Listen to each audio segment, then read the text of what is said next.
शुक्लाम्बरधरम् विष्णुम् शशिवर्णम् चतुर्भुजम् प्रसन्नवदनम् ध्यायेत् सर्वविघ्नोपशान्तये व्यासम् वसिष्ठनप्तारम् शक्तेः पौत्रमकल्मषम् पराशरात्मजम् वन्दे शुकतातम् तपोनिधिम् व्यासाय विष्णुरूपाय व्यासरूपाय विष्णवे नमो वै ब्रह्मनिधये वासिष्ठाय नमो नमः अविकाराय शुद्धाय नित्याय परमात्मने सदैकरूपरूपाय विष्णवे सर्वजिष्णवे यस्य स्मरणमात्रेण जन्म संसारबन्धनात् विमुच्यते नमस्तस्मै विष्णवे प्रभविष्णवे ॐ नमो विष्णवे प्रभविष्णवे श्रीवैशम्पायन उवाच श्रुत्वा धर्मानशेषेण पावनानि च सर्वशः युधिष्ठिरः शान्तनवम् पुनरेवाभ्यभाषत युधिष्ठिर उवाच किमेकम् दैवतम् लोके किम् वाप्येकम् परायणम् स्तुवन्तः कङ्कमर्चन्तः प्राप्नुयुर्मानवा शुभम् को धर्मः सर्वधर्माणाम् भवतः परमो मतः किम् जपन्मुच्यते जन्तुर्जन्म संसारबन्धनात् श्रीभीष्म उवाच जगत्प्रभुम् देवदेवमनन्तम् पुरुषोत्तमम् स्तुवन्नाम सहस्रेण पुरुषः सततोत्थितः तमेव चार्चयन्नित्यम् भक्त्या पुरुषमव्ययम् ध्यायम् स्तुवन् नमस्यम् च यजमानस्तमेव च अनादिनिधनम् विष्णुम् सर्वलोकमहेश्वरम् लोकाध्यक्षम् स्तुवन्नित्यम् सर्वदुःखातिगो भवेत् ब्रह्मण्यम् सर्वधर्मज्ञम् लोकानाम् कीर्तिवर्धनम् लोकनाथम् महद्भूतम् सर्वभूतभवोद्भवम् एष मे सर्वधर्माणाम् धर्मोऽधिकतमो मतः यद्भक्त्या पुण्डरीकाक्षम् स्तवैरच्चेन्नरः सदा परमम् यो महत्तेजः परमम् यो महत्तपः परमम् यो महद्ब्रह्म परमम् यः परायणम् पवित्राणाम् पवित्रम् यो मङ्गलानाम् च मङ्गलम् दैवतम् देवतानाम् च भूतानाम् यो व्ययः यतः सर्वाणि भूतानि भवन्त्यादियुगागमे यस्मिंश्च प्रलयम् यान्ति पुनरेव युगक्षये तस्य लोकप्रधानस्य जगन्नाथस्य भूपते विष्णोर्नाम सहस्रम् मे शृणु पापभयापहम् यानि नामानि गौणानि विख्यातानि महात्मनः ऋषिभिः परिगीतानि तानि वक्ष्यामि भूतये ऋषिर्नाम्नाम् सहस्रस्य वेदव्यासो महामुनिः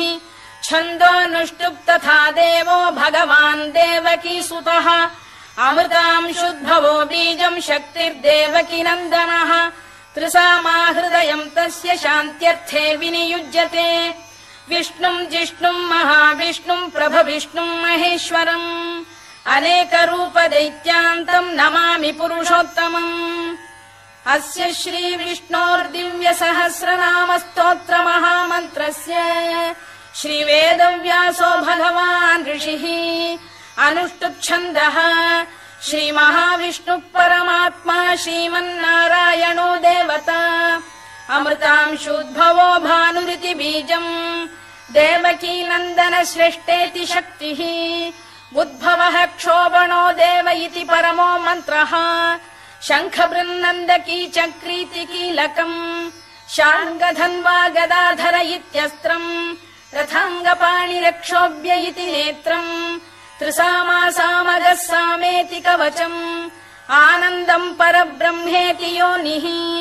ऋतुः सुदर्शनकाल इति दिग्बन्धः श्रीविश्वरूप इति ध्यानम् श्रीमहाविष्णुप्रीत्यर्थे सहस्रनाम जपे विनियोगः ध्यानम् क्षीरोदन्वत्प्रदेशे शुचिमणिविलसत्सैकते मौक्तिकानाम् माला क्लुप्तासनस्थ स्फटिकमणिनिभैर्मौक्तिकैर्मण्डिताङ्गः शुभ्रैरभ्रैरदभ्रैरुपरि विरचितैर्मुक्तपीयूषवर्षैः आनन्दीन पुनीयादरिनलिन गदा शङ्खपाणिर्मुकुन्दः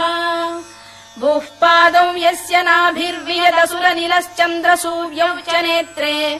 कर्णावाशा शिरोद्यौर्मुखमपि दहनो यस्य वास्तेयमब्धिः अन्तस्थम् यस्य विश्वम् सुरनरखगो भोगि गन्धर्व दैत्यैः चित्रम् रम्यते तम् त्रिभुवन वपुषम् विष्णुमीशम् नमामि ॐ नमो भगवते वासुदेवाय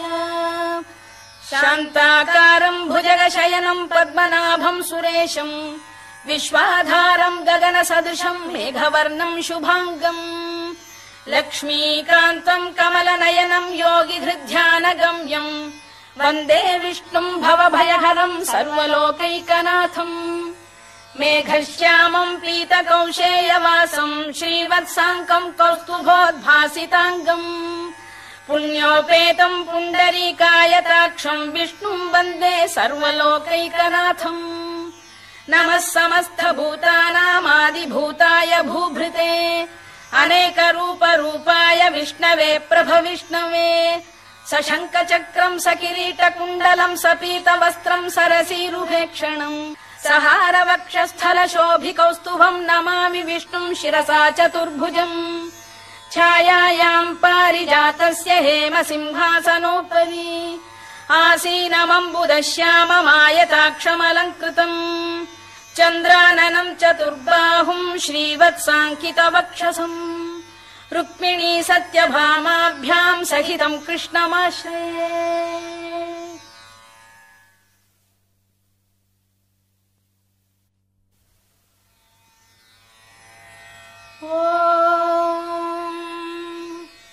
विश्वम् विष्णुर्वषत्कारो भूतभव्य भवत्प्रभुः भूतकृद्भूतभृद्भावो भूतात्मा भूतभावनः भूतात्मा परमात्मा च मुक्तानाम् परमागतिः अव्ययः पुरुषः साक्षी क्षेत्रज्ञोऽक्षर एव च योगो योगविदाम् नेता प्रधानपुरुषेश्वरः नारसिंहवपुः श्रीमान् केशवः पुरुषोत्तमः सर्वः शर्वः शिवस्थाणुर्भूतादिर्निधिरव्ययः सम्भवो भावनो भर्ता प्रभवः प्रभुरीश्वरः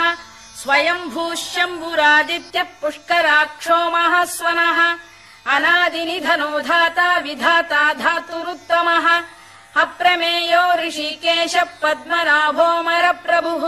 विश्वकर्मा मनुस्पष्टा स्थविष्ठस्थविरो ध्रुवः अग्राह्यः शाश्वतः कृष्णो लोहिताक्षप्रदर्दनः प्रभूतस्त्रिककुब्धाम पवित्रम् मङ्गलम् परम् ईशान प्राणद प्राणो ज्येष्ठः श्रेष्ठः प्रजापतिः हिरण्यगर्भो भूगर्भो माधवो मधुसूदनः ईश्वरो विक्रमी धन्वी मेधावी विक्रमक्रमः अनुत्तमो दुराधर्ष्य कृतज्ञः कृतिरात्मवान् सुरेशः शरणम् शर्म विश्वरेता प्रजाभवः अधः संवत्सरो व्याल प्रत्ययः सर्वदर्शनः अजः सर्वेश्वरः सिद्धः सिद्धिः सर्वादिरच्युतः वृषाकपिरमेयात्मा सर्वयोगविनिसृतः वसुर्वसुमनः सत्यः समात्मा संमितः समः अमोघः पुण्डरीकाक्षो वृषकर्मा वृषाकृतिः रुद्रो बहुशिरा बभ्रुर्विश्वयोनिः शुचिश्रवाः अमृतः शाश्वतस्थाणुर्वरारोहो महातपाः सर्वगः सर्वविद्भानुर्विश्वक्सेनो जनार्दनः वेदो वेदविदव्यङ्गो वेदाङ्गो वेदवित्कविः लोकाध्यक्षः सुराध्यक्षो धर्माध्यक्षः कृताकृतः चतुरात्मा चतुर्व्यूहश्चतुर्दंष्टश्चतुर्भुजः भ्राजिष्णुर्भोजनम् भोक्ता सहिष्णुर्जगदादिजः अनघो विजयो जेता विश्वयोनिः पुनर्वसुः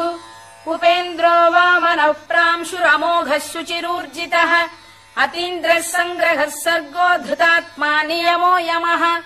वेद्यो वैद्यः सदा योगी वीरः माधवो मधुः अतीन्द्रियो महामायो महोत्साहो महाबलः महाबुद्धिर्महावीर्यो महाशक्तिर्महाद्युतिः अनिर्देश्य वपुः श्रीमान् अमे आत्मा महादृधृत् महेश्वासो महीभर्ता श्रीनिवासः सताङ्गतिः अनिरुद्धः सुरानन्दो गोविन्दो गोविदाम्पतिः मरीचिर्दमनो हंसः सुपर्णो भुजगोत्तमः हिरण्यनाभः सुतपाः पद्मनाभ प्रजापतिः अमृत्युः सर्वदृक्सिंहः सन्धाता सन्धिमान् स्थिरः अजो दुर्मर्षणः शास्ता विश्रुतात्मा सुरारिः गुरुर्गुरुतमो धाम सत्यः सत्यपराक्रमः निमिषो निमिषस्रग्वी वाचस्पतिरुदारधीः अग्रणीर्ग्रामणी श्रीमान् न्यायो नेता समीरणः सहस्रमूर्धा विश्वात्मा सहस्राक्षः सहस्रपात् आवर्तनो निवृत्तात्मा संवृतः सम्प्रमर्दनः अधः संवर्तको भङ्गिरनिलो धरणीधरः सुप्रसाद प्रसन्नात्मा विश्वधृक् विश्वभुग्विभुः सत्कर्ता सत्कृतः साधुर्जह्नुर्नारायणो नरः असङ्ख्येयो प्रमेयात्मा विशिष्टः शिष्टकृच्छुचिः सिद्धार्थ सिद्ध सङ्कल्पः सिद्धिदः सिद्धिसाधनः वृषाही वृषभो विष्णुर्वृषपर्वा वृषोदरः वर्धनो वर्धमानश्च विविक्तः श्रुतिसागरः सुभुजो दुर्धरो वाग्मी महेन्द्रो वसुदो वसुः नैकरूपो बृहद्रूपः शिपिविष्टप्रकाशनः ओजस्तेजोऽब्जुदिधर प्रकाशात्मा प्रतापनः वृद्धः स्पष्टाक्षरो मन्त्रश्चन्द्रांशुर्भास्करद्युतिः अमृतांशुद्भवो भानुः शशबिन्धुः सुरेश्वरः औषधम् जगतः सेतुः सत्यधर्मपराक्रमः भूतभव्य भवन्नाथ पवनः पावनो नलः कामः कामकृत्कान्तः कामः कामप्रदः प्रभुः युगादिकृद्युगावर्तो नैकमायो महाशनः अदृश्यो व्यक्तरूपश्च सहस्रजिदनन्तजित् इष्टो विशिष्टः शिष्टेष्टः शिखण्डी नघुषो वृषः क्रोधः क्रोधकृत्कर्ता विश्वबाहुर्महीधरः अच्युत प्रथित प्राण प्राणदो वासवानुजः अपाम् निधिरधिष्ठानमप्रमत्त प्रतिष्ठितः स्कन्द स्कन्दधरो धुर्यो वरदो वायुवाहनः वासुदेवो बृहद्भानुरादिदेवः पुरन्दरः अशोकस्तारणस्तारः शूरः शौरिर्जनेश्वरः अनुकूलः शतावर्तः पद्मी पद्मनिभेक्षणः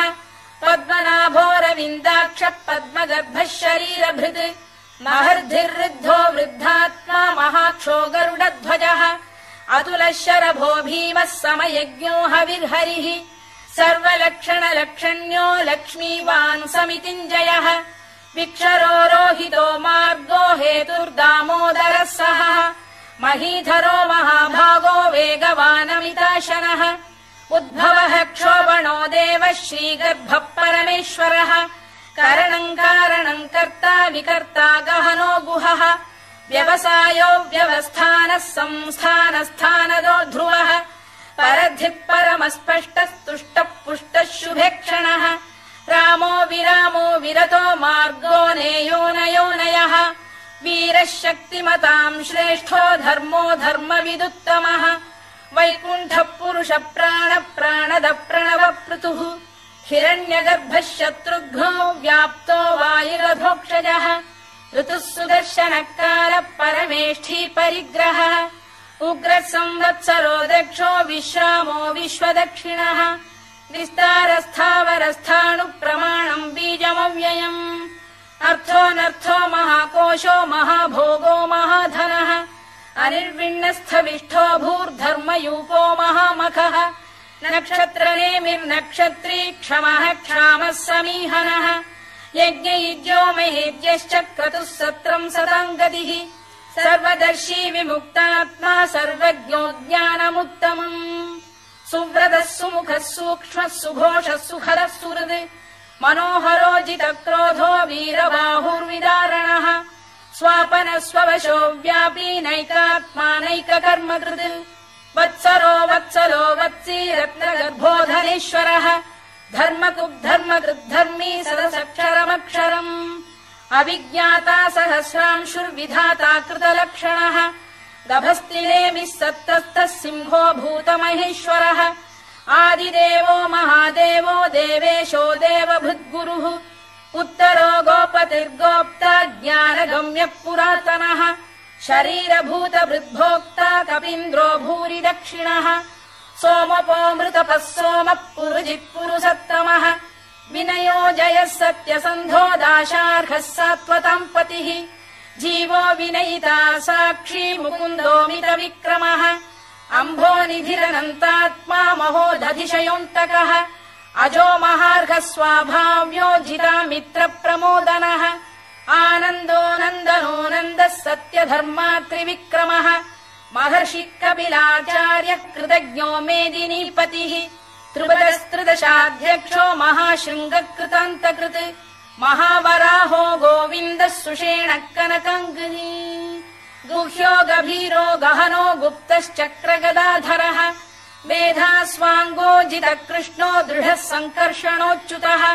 वरुणो वारुणो वृक्षः पुष्कराक्षो महामनाः भगवान् बलहानन्दी वनमाली हलायुधः आदित्यो ज्योतिरादित्यः सहिष्णुर्गतिसत्तमः सुधन्वाखण्ड परशुर्दारुणो द्रविणप्रदः दिवस्पृक् सर्वदृग्व्यासो वाचस्पतिरयो निजः त्रिसामासामगः साम निर्वाणम् भेषजम् भिषज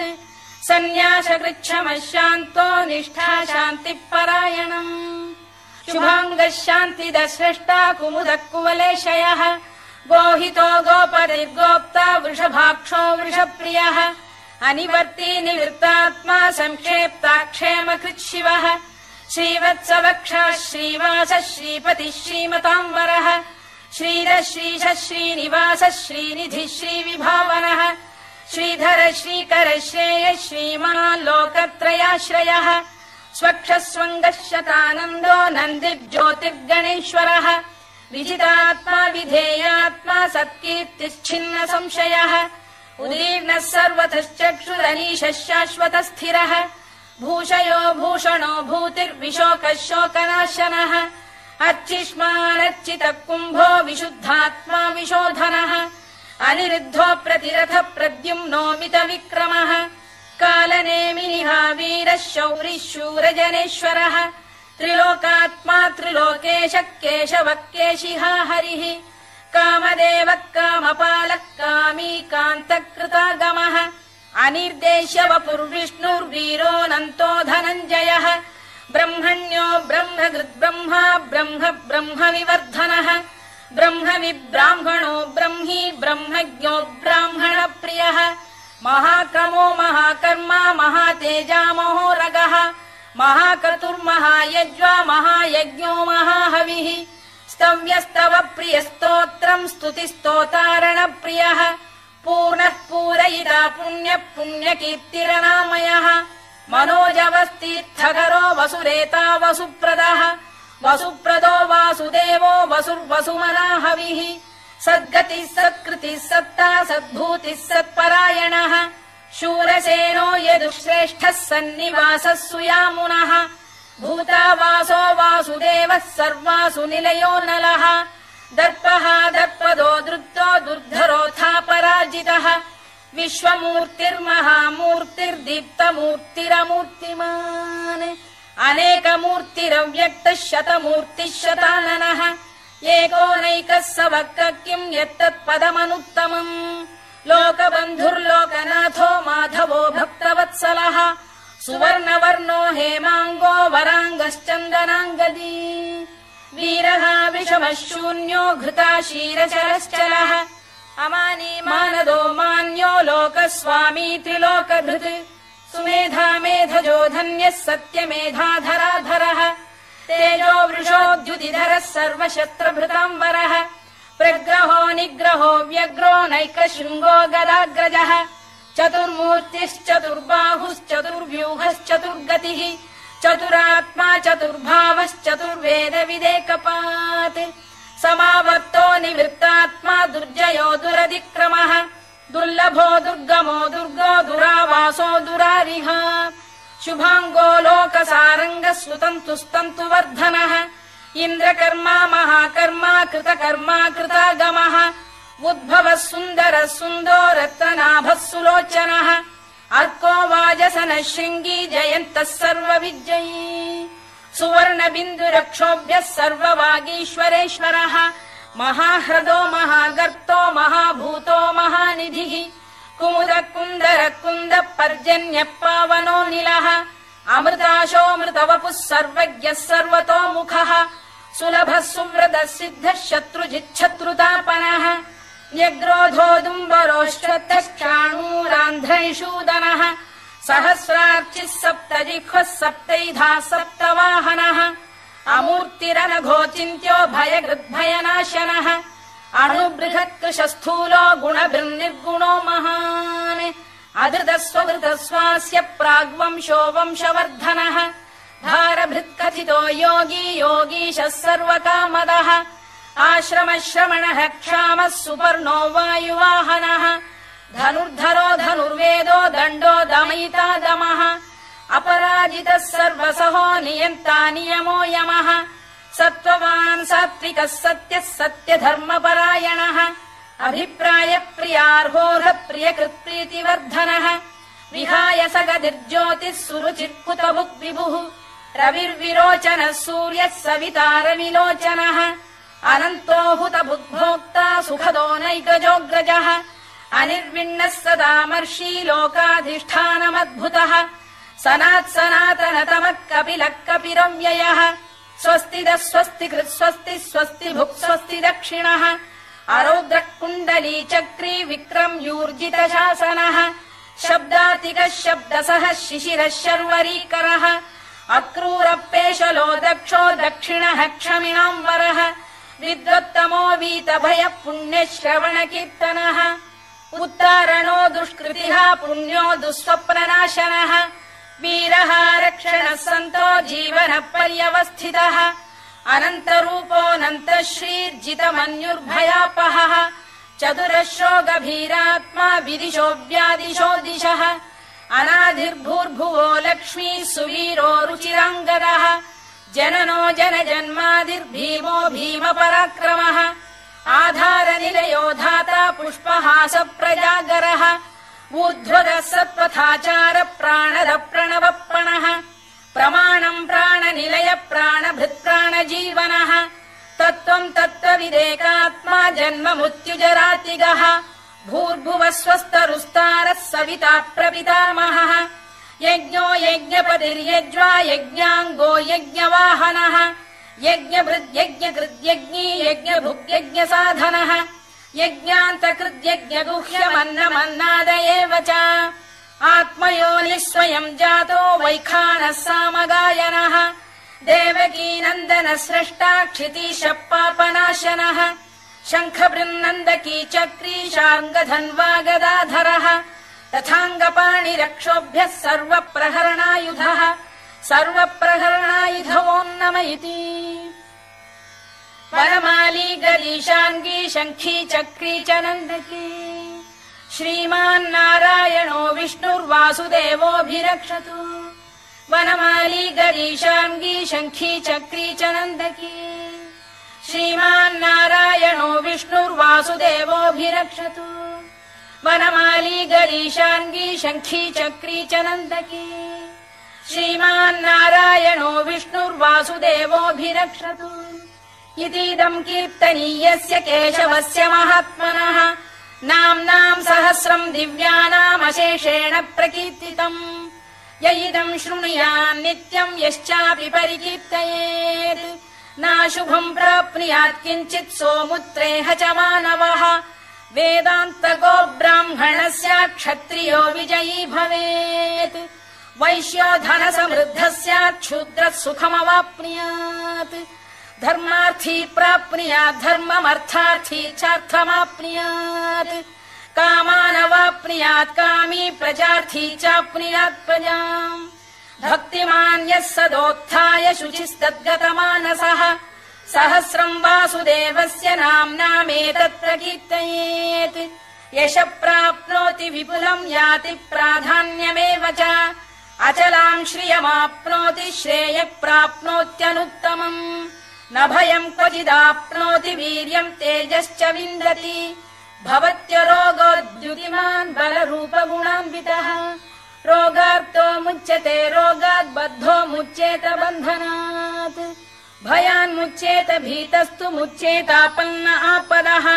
दुर्गाण्यतितरत्याशु पुरुषः पुरुषोत्तमम् स्तुवन्नाम सहस्रेण नित्यम् भक्ति समन्वितः वासुदेवाश्रयो मर्त्यो वासुदेवपरायणः सर्वपाप विशुद्धात्मा याति ब्रह्म सनातनम् न वासुदेव भक्तानाम् अशुभम् विद्यते क्वचित् जन्म मृत्युजरा व्याधि भयम् नैवोपजायते इमं स्तवमधीयान श्रद्धा भक्ति समन्वितः युज्येतात्मसुखक्षान्ति श्रीधृति स्मृति कीर्तिभिः न क्रोधो न च मात्सर्यम् न लोभो न शुभा मतिः भवन्ति कृतपुण्यानाम् भक्तानाम् पुरुषोत्तमे द्यौः स चन्द्रार्कनक्षत्राखम् दिशो भूर्महो दधिः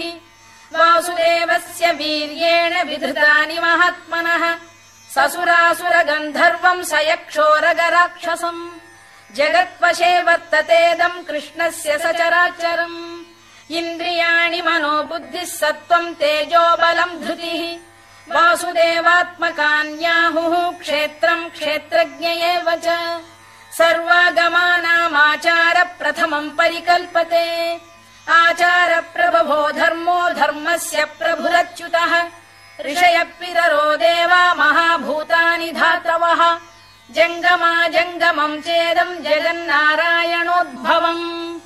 योगो ज्ञानम् तथा साङ्ख्यम् विद्या शिल्पादिकर्म च वेदाः शास्त्राणि विज्ञानमेतत् सर्वम् जनार्दनात्